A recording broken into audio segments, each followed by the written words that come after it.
Y Combinator, the world's top startup school, home to billion-dollar companies like Airbnb, Stripe, and Reddit, with more than 4,000 startups funded and over 600 billion in combined valuation. YC has launched some of the most iconic tech companies of our time. It's still the dream for early-stage founders everywhere, so what does YC know about building great companies that the rest of us don't? The YC mantra builds into your system has been extraordinarily crucial for me as an individual and founder myself. Yeah, one of the people that interviewed us was literally the founder of Google Photos. We learned quickly in YC it's just the best thing is just always to launch. See who's actually interested in your product before you just waste time building out a whole pitch deck, trying to raise money. We applied with one idea. They disliked it a lot. I mean, the AI is just the AI is just me. They would give me thousands of URLs and I would just skim read them to absolute blitz breakneck speed. What's one way that they can bring the same level of intensity, speed, and mindset into their startup? Quick thing before we get started, we have a lofty goal this year of hitting 1,000 subscribers in order to help more people build really great companies. So if you enjoy the content, learn something new, the best way to support us is by subscribing. Okay, let's get into it. You were in Japan, having the time of your life, and suddenly you get the interview call from the #1 startup school in the world, Y Combinator.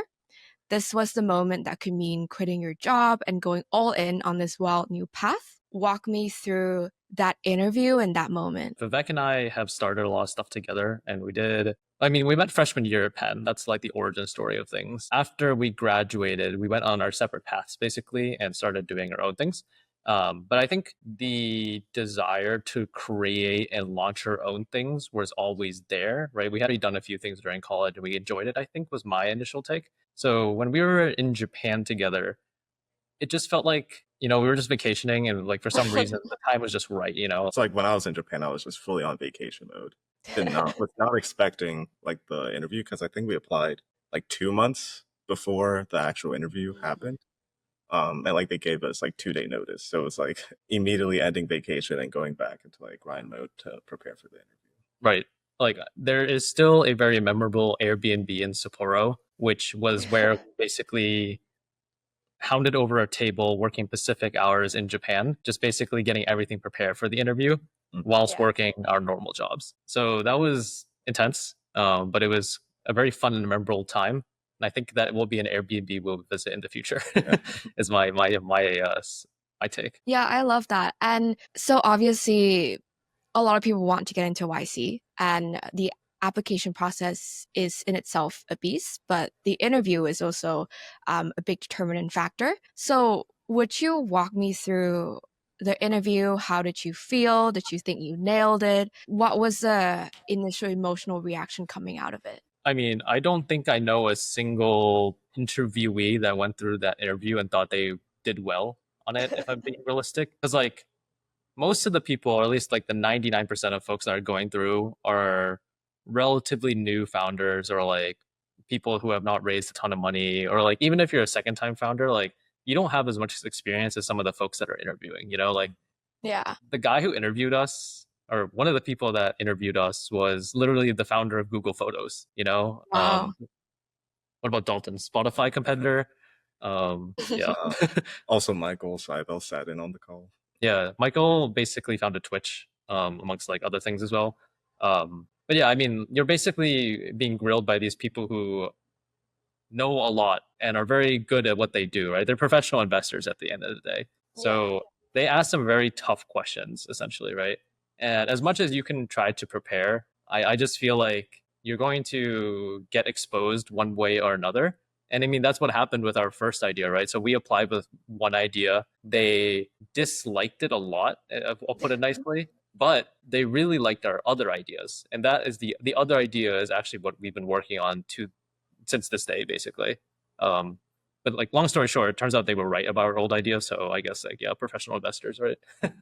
Yeah, so I've heard the story a lot where you come into the interview, you present your ideas, and typically your first idea doesn't land, but then you play around with it and somehow they're happy with the subsequent 2-3 ideas and they say you should work on it. So obviously the idea wasn't the selling point. What do you think made you two stand out during the process? I mean, just from knowing each other for so long, like when you get into the batch, one of the biggest things YC says is like startups don't fail because of money. It's more so because of like co-founder breakups. So I think Yeah. from their perspective, seeing that John and I have known each other since freshman year, it's like 7 years. We've built work together, like have developed like a really good working relationship. I think that definitely made them very interested in putting us into the batch. The long story short is like everyone has some sort of special connection. It's very rare to see like people that just like randomly met.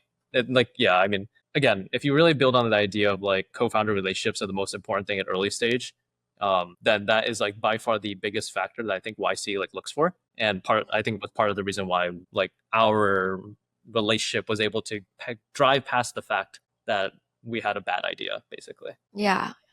No matter the amount of videos or podcasts that YC publishes, what happens behind YC walls still feels a little bit elusive. So, as someone that recently went through it, what really happens within the YC batch that people don't really talk about? I feel like your answer is better than Yeah. mine. I'm not gonna lie. So I think like coming into the batch, I expected it would kind of be like a summer boot camp where they're just teaching you about like how to build a startup, how to hire, like all the early stage stuff. But I think something that surprised me that I really enjoyed was they would have weekly dinners where they pretty much put you in like I think 100 to 200 people in the batch have dinners at the same time, and they invite over speakers to pretty much just talk to you. So I think like the favorite ones are obviously like when like Airbnb and DoorDash founders came to like give their story. But then they also had like an alumni panel where YC founders more closer to us in terms of like how recent their batch were, to like just talk to us, give us advice. And I think that kind of like teaching through hearing other people's experiences was something that not everyone talks about. That I think was really, for me, the most beneficial part of being in YC.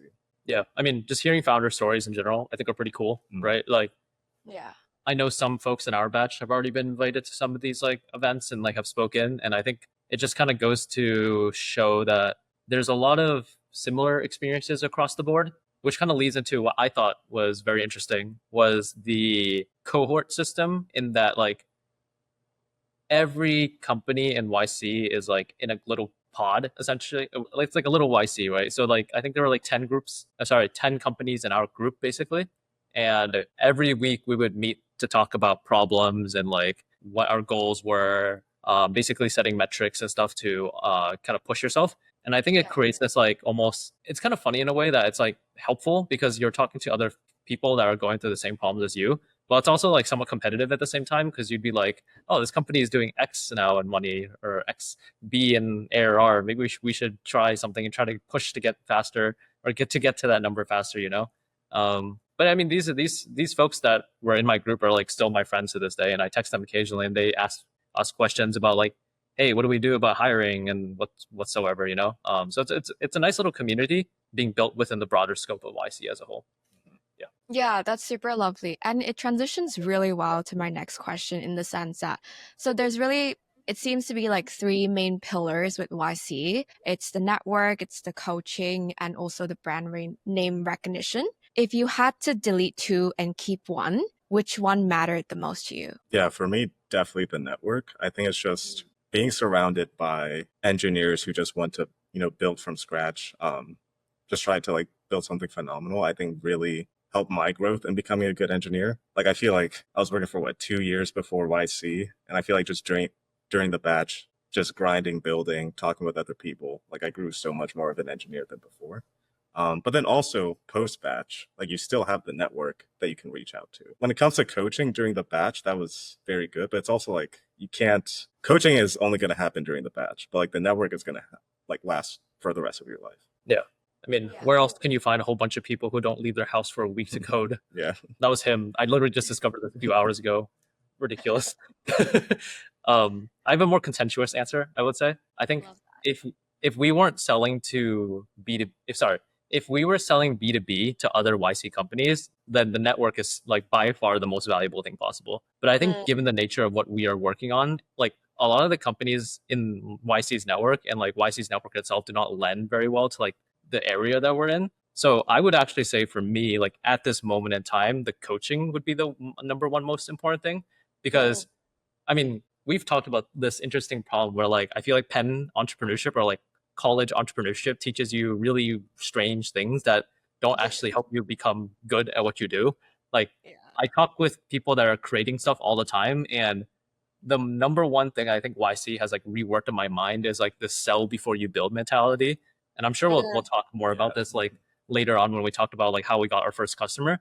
But like just like the rewiring, the reshaping of like how the YC mantra like builds into your system has been extraordinarily crucial for me as like an individual and like founder myself. Yeah. Like the one thing we learned quickly in YC is just the best thing is just always to launch. Put yourself out there, sell before you build, see who's actually like interested in your product before you just waste time like building out a whole pitch deck, trying to raise money, like building out a perfect MVP. Yeah. Like Penn has this problem, I think, where they like try to make you think of like, oh, what's your business model? Or what's your 7 slide deck of like your business idea? What's your pitch and stuff like that? Like those are important when you're fundraising, you know, it's somewhat like there's still contentious like arguments I can make there. But like if you're truly launching a startup and you're not just launching like a club project or something like that, like you need to figure out the pain point you're actually solving. And what I keep telling people is that the easiest way to figure out if you're solving a pain point is if people pay for it and how quickly they're willing to pay for it, right? Like a mistake I made back in college because of like how I was taught or like how I was thinking about like startups was that I thought it would be a good idea to send out surveys and like create wait lists and things like that to create like demand, you know? But the realization I had was that like the people filling out the surveys and stuff they might be interested, you know, but like they are not necessarily doing it because they want to buy the product. They might just be doing it because they're your friend or they have heard of like they just want to fill out a form or something. Obviously, there's still a chance that you could funnel and find like the right customers out of there, but like it's night and day when I ask someone to fill out a form asking like how much are you willing to pay for me to book you a business class flight using your points versus them paying me $200 per seat, you know? Like that is like a night and day juxtaposition of things where the former doesn't give you actually any actual information. You might have fun numbers to look at, but the latter suddenly is like, wow, I have a customer paying me $600 for 3 people. How many of these customers are out there? What is my like market? You know, like little things like that was a very important thing to kind of realize the difference. If you're wasting time thinking about how you're going to make money or business modeling it, like I think you're focusing on the wrong problem.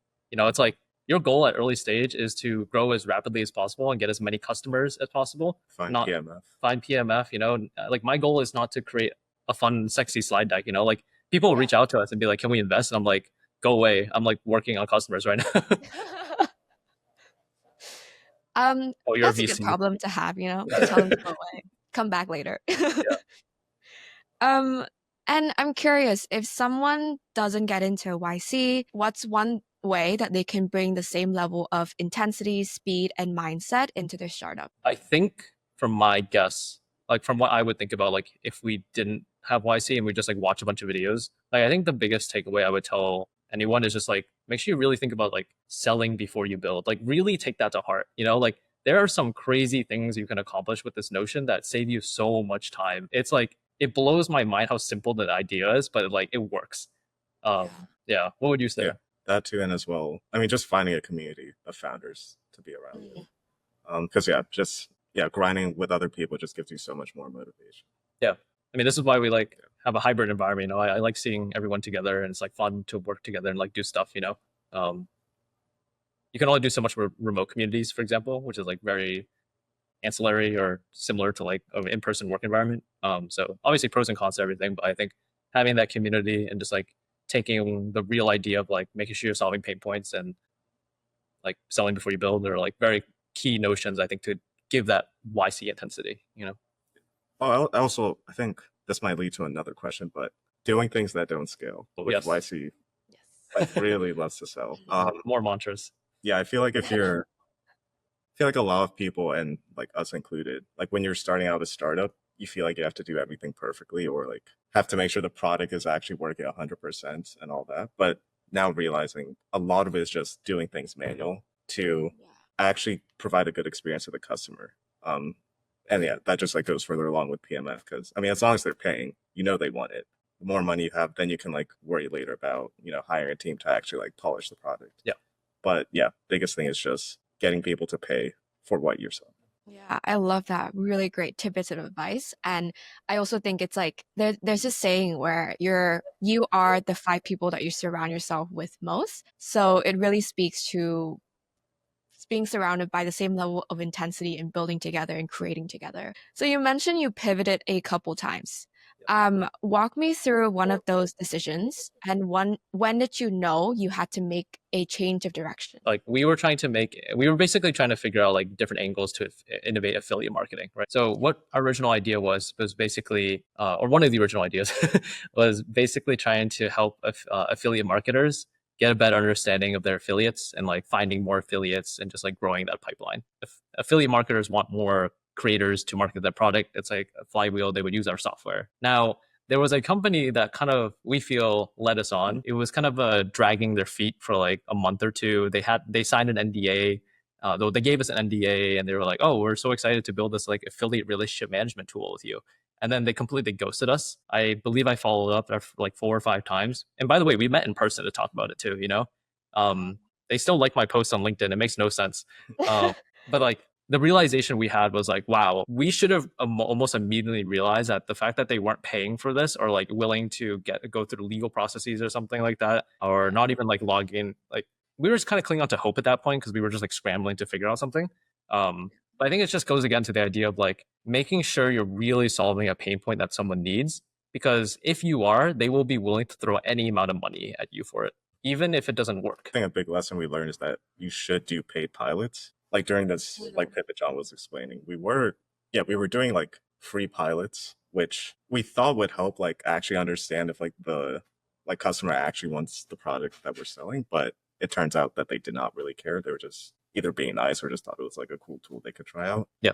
Looking back, I think if getting to like the point of how much are you willing to pay as fast as possible in like the relationship, Yeah. I think it's like the biggest thing you should follow. Yeah, and just to reset the room a little bit, what exactly is Affil today and what problem are you solving? Yeah.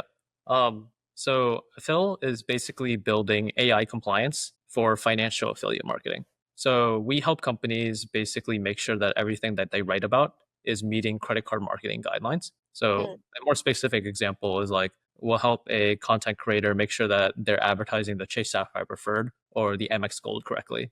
Because what can happen is that if they don't market it correctly, then the banks could be very angry at them, and basically they could take back the commissions they get from getting people to sign up for cards, or they could kick them out of the programs because it's technically false advertising. And the banks do not like that. Yeah. Yeah. And you mentioned the original idea was something similar but a little bit different. So how did you know that this particular angle was worth solving? First of all, it was like a more specific problem that we could solve. Yeah. Like with the whole affiliate relationship management, there's just, with all the people we talked to, they realized there's just so many random different problems that people have, right, that we just can't tackle all of it at once. But with compliance, we know like the number one thing like financial companies is making sure that their affiliates are actually saying the right things, following the guidelines. And yeah, I think just from like John, with your experience. Oh yeah, we haven't talked about that. Yeah. Like John did have experience before with like compliance in the industry. So like that's how we first knew there was a pain point. Yeah, I mean, I have 43 credit cards. Like I do this stuff for fun. Like I have been in the space for a bit myself. And long story short, I like over the years, I essentially noticed that there was a lot of like difficulties with marketing credit cards.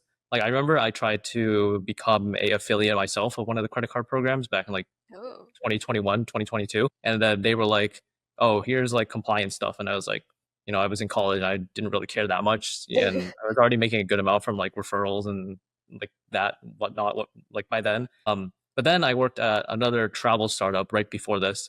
And that's where I launched the entire affiliate program there. And that's when I really started to understand, like, I was basically putting together like 6 years of like little things all together and really understanding like why things were the way they are. Like there are companies that require you to basically say miles instead of points. I had noticed that.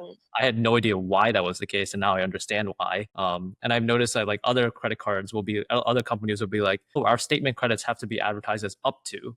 They can't be flat statement credits or flat numbers, But yeah, I mean, this is kind of like a very interesting like angle we're approaching now, right? Because it's like I'm not the customer, I'm the one building this, right? But the beauty was that since I already kind of understood the pain points a little bit, I was kind of able to relate to the customers a little bit more easily. And that kind of helped us build the wedge into the space because we came in with so much compliance experience that it helped beat out all the other competitors. I think John is underselling himself. He is like the points guy at Penn. So this fits so well into like what you've worked on and what you've been a part of in the last few years. Yeah. So we talked about the idea of paid pilots. How would you advise people to think about building with customers, and how do you get those first few believers in paid pilots? It was a bit of a combination of like my background and like getting lucky, I would say. Like for some reason, one of our first customers just completely inbounded to us. To be honest, I have absolutely no idea like how they found out about us. Like I'm still trying to figure. I haven't explicitly asked to this day for some reason. We had a very clear website, even though it was very garbage, and I threw it up on Webflow after like a day. But the whole goal of that website was basically specifically targeting that problem and niche, right? The other like major first customer that came along was just from a conference. And the way you do this is you basically sign up for certain tickets and certain, like for example, you can sign up as like a creator and get in for free versus as a company. And just like by doing that or just hanging around near the event, you can actually meet a lot of very important people. And I'm curious, so you work with pretty heavily regulated industries and quite conservative consumer profile. When did you deem the product was ready to kind of start these paid pilot situation? The product was never ready.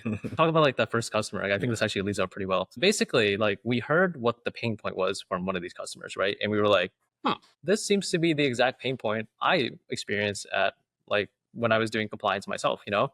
And it so turned out like I just know a lot about credit cards. So what we did was we basically told them exactly what they wanted to hear. Like we can basically solve all your compliance pain points. We still do. But what ended up happening was, how did it go? Like they were like, oh, can you do this compliance scan for us? And we were like, yeah, of course. Like it's working beautifully. You know, we showed them some slides. You know, I'm pretty good at making decks. I've done a little bit of consulting myself, you know, and I mean, the AI is just us. the AI is just me, you know, like literally they would give me thousands of URLs and I would just like skim read them to like absolute blitz breakneck speed, you know, like we had the AI like flagging stuff for us and like identifying issues and it was like barely working. And it works very well at this point. You know, like it's obviously like fully in deployment, like working for multiple customers. But the literal like first day, like days of this were just like me validating things manually. Very little AI. It was barely working. But after they got the results, they were like, wow, this is amazing. And I was Your like, AI worked great. yeah, it's John GPT, you know, that's what we call it. It was kind of like those funny little things where there was no actual product. We did not build like we only built the front end, right? There was no actual like AI or anything, but it worked. It solved the pain point. That's all that matters, you know? And we just continuously kept on using John GPT, aka me, as like the validator. Vivek like just kept on building the AI and like kept on iterating. And eventually got to the point where like the AI was basically doing all of it, you know, that's where we needed to be. But right, here's the key thing, like the theme, I guess, like we would never have stumbled into this path unless we had known that somebody was going to pay for this, right? And after I had done it like successfully for a month, I was literally reading so much garbage for a month. They signed the contract, and I was like, okay, now it's like fully time to build. So that was like the big turning point for us. I love all the scrappy details of like trying to do things that don't scale. Very wise T of you. So that was the first customer. So I want to talk first hire. So you guys made your first hires recently. What qualities and skill sets were you really looking for? So yeah, on the engineering side, I mean, being an early stage startup, especially in AI, like the number one thing is just being able to figure things out. Like AI is so new that no one knows like the right way to do it. So just being able to experiment, iterate fast, like take ownership of what you're doing, was really just the qualities we were looking for with engineering. Yeah, I mean, to even build on that point, like even before like thinking about like qualities, we were like, there's always this idea of like, when do you hire, right? Because I think there's this very common misconception that like, oh, we have VC funding, we should go ahead and hire as quickly as possible. I don't think that's the case. And again, right, this is the YC coaching coming to play again. It's just like, you should hire when you're starting to miss your first customer demands. And when we were starting to onboard like first, second customer, they were pretty big enterprises, you know, and like it's only the two of us, and we were starting to struggle, right? Like I think the first like red flag was when we actually truly missed something, and I was like, okay, this is not good. And it was like a very crucial moment of the contract and the customer itself, because they were like still evaluating us versus one of their like long-term providers. And like it was clear that we were doing a good job, but like there were periods when we were like on off because there's just like the two of us, you know. But yeah, I mean, when we missed that and we knew like, oh, like we need to bring someone on to help, that is like where we start thinking about like qualities, you know, like can they drive something by themselves? Do we need to constantly handhold them to tell them like what to do, ABC? Yeah. Yes, the when moment is also very important, and figuring out when the hire is going to be a catalyst for growth. So let's talk founder mistakes. What's been the most valuable lesson that you've learned that you wish someone had told you earlier? I think, yeah, just not being a perfectionist. I remember in the beginning of the batch, we took too long to launch because I think we are just trying to like craft like a perfect story and all that. And also like you just heard with John's story, like trying to have the perfect product, like in front of your customer. It sounds dirty, by the way, like what we did, but again, we solved their pain point. That was the key. Like everyone's happy, you know, that's all that matters to us. Like the fact that we had to work like 100-hour weeks to get it so they were happy, that's our problem. The most important thing is to understand that is like money is everywhere. There's a lot of funding available. YC's money is already like a lot. Like obviously it's like 500K like at minimum right now, and you can do a lot with it basically. Money is like food, right? That's the thing. You have too much of it, you'll eat all of it. But if you have just enough, you'll treat it still like a scarce asset. Actually, this might contradict low-key, but that's okay. The thing I learned is I realized I was just spending too much trying to optimize costs when it comes to like engineering, like trying to figure out like what's the most efficient model I can use. But then big lesson we learned is just use like the best thing that's available, even if it's expensive, because as long as you're delivering results, right, more customers should come. Like with AI, it keeps getting cheaper every year. So yeah, try not to worry. I was pretty much just worrying too much about profit. When should just be focused on revenue and growth.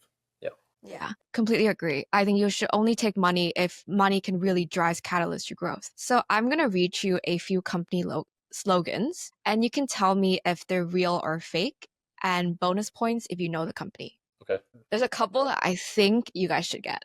I hope so.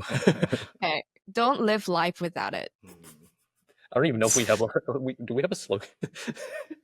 I think it's fake. Yeah, I think that's fake. That's inaccurate. That's Amex's slogan. Amex? Bruh, you should know this. You should know this. I gotta leave. Intelligence everywhere for everyone. I feel like this has to be real, but I'm not sure what company. No, I'm gonna say this one's fake.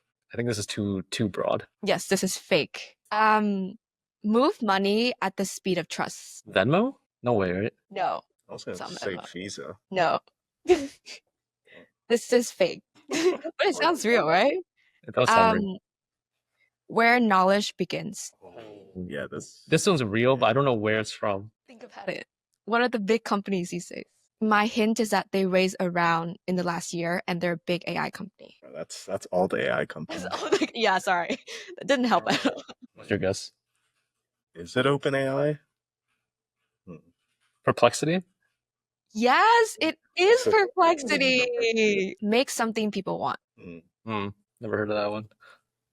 I believe that is YC. That's a wrap. If you like this episode, please hit the subscribe button. It helps us bring on more awesome guests, level up production, and drop new series you'll want to watch. See you in 2 weeks.